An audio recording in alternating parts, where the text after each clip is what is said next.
बेल से बाल गिर जाए त अलगे रूप निखर के आवे। आज बारी बा हमार घर के दुनो बबी जाके। तू रस्म रिवाज में एगो मुंडन नाम सुनले बानी की नहीं खे? ले त बानी हो जी।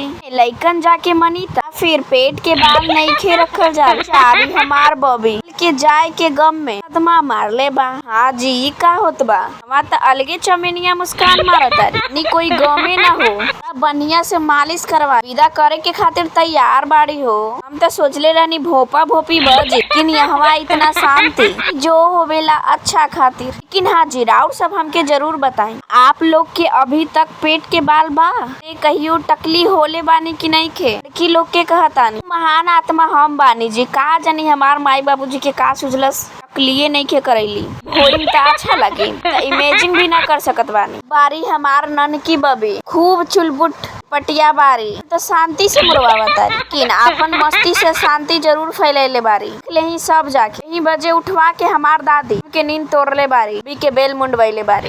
हुआ त अलगे खुश हो बतारी हो कि में दान दक्षिणा दे मिलेला। आज खुशी कौना काम के आदमी दाल बराबर हो जाता भर भर के मिलल। दाल के अता पता रहे।